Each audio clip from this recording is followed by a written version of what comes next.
Hey guys, how are you? Hope you're all doing very well. This afternoon I'm going to be doing a movie review. This movie is a war documentary from Australia. This is spoken in the English and Arabic language with English subs, released in the year 2015, directed by Bill Guttentag and Michael Ware, and this film is called Only the Dead. So Only the Dead is in Iraq.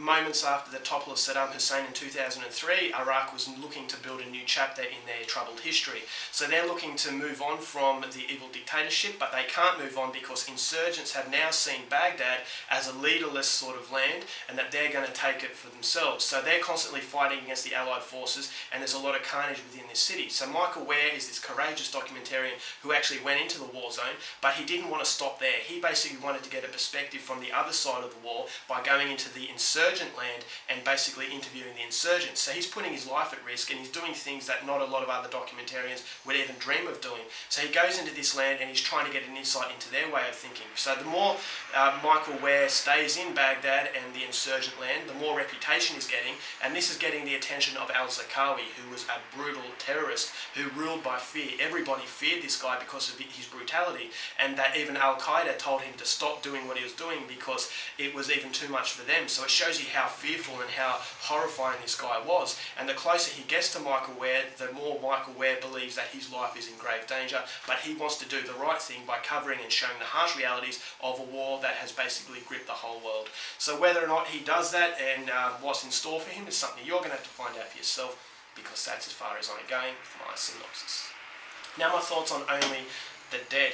I was expecting a film in the vein of Res Repo and Armadillo. Now Res Repo and Armadillo are real life sort of documentaries about the effects of war and about how courageous these soldiers are, and going into the harsh realities is so much different from seeing a Rambo film, and it's showing violence for what it is and how impactful violence can be and how devastating it can be, and when they go home to their family, how scarring, you know, the effects of war are. And so I think those movies did a good job at capturing the realism, but what those films didn't do, and what Only the Dead does, is show you a different side of the story and show you a perspective of the demons in this film, such as the insurgents, the people who are doing these horrible acts of violence. And while it's not condoning what they're doing and they're condoning their reasoning, it's still giving a reasoning.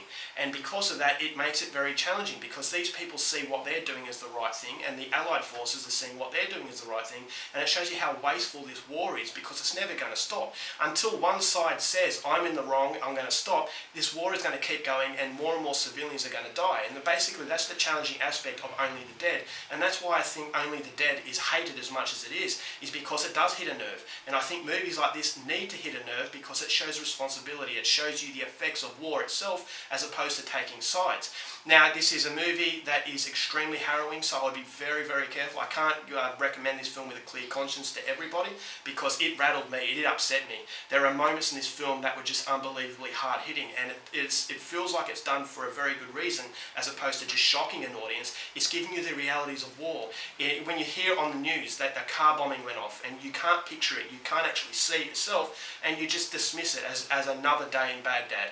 But in this movie, it actually shows you, bombs going off. It shows you cars going by and just blowing up.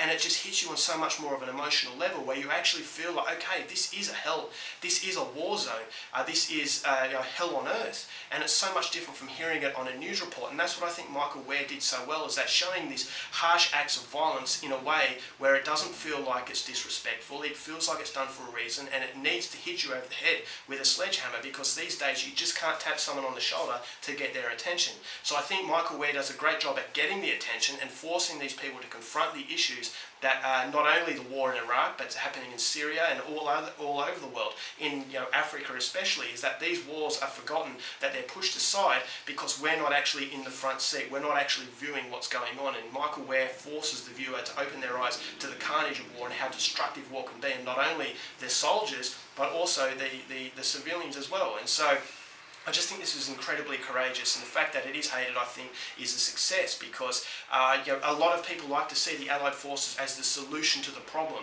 But where we're confronted with the possibility that maybe we're not the solution, that maybe we're making things worse, all of a sudden it makes the situation complex. It's not black and white, good guys versus bad guys. And yes, what the insurgents are doing was terrible, but the fact that he actually had the balls to go in and interview these insurgents was giving you an insight into a guy who actually felt felt it was his duty to report the war for what it was and to show you that war was the catastrophe, that it was the true villain, is that the destruction and that the carnage that it was causing, and that how wasteful war can be.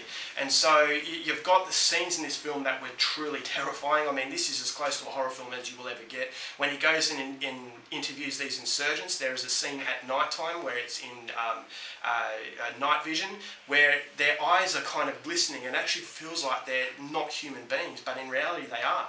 So you're kind of you're thrown back into reality to know that these are people with thought processes like us, and although they're very twisted, and although they are, what they're doing is not right, it still gives you a reasoning, and it's not condoning that reasoning, but that's what further complexes the issues, is that it's not black and white, it's not so cut and dry, is that it forces questions to be asked, and these are questions that we don't want answered because we just want to dismiss these people as nothing but bad guys. But when you actually get a little bit of complexity to this, it can upset the viewer, and I think that's what it actually has done, and that's why I think Michael Ware's film needs to be seen by as many people as possible. So there are other horrific scenes such as these car bombs going off, and it's just very matter of fact. It's not glorifying it, but at the same time it's very important in what it's doing. There's some execution footage that I thought was extremely harrowing again.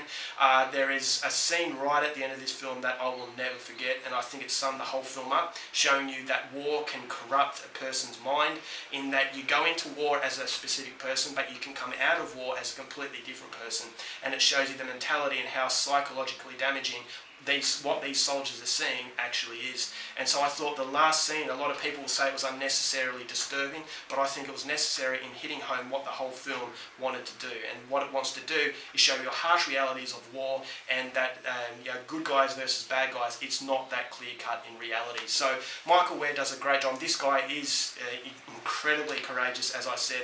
Al-Zarqawi, this is a guy, thankfully he's been killed, but he was extremely brutal, and once again it was showing you his brutality in a matter-of-fact way, and it wasn't basically flinching away from anything. So for the film to work, I thought Michael Ware ticked all the right boxes. This is a movie you're not going to forget in a hurry, and it's going to give you a different perspective of a crisis that was not only gripping the Middle East, but the whole world as a result.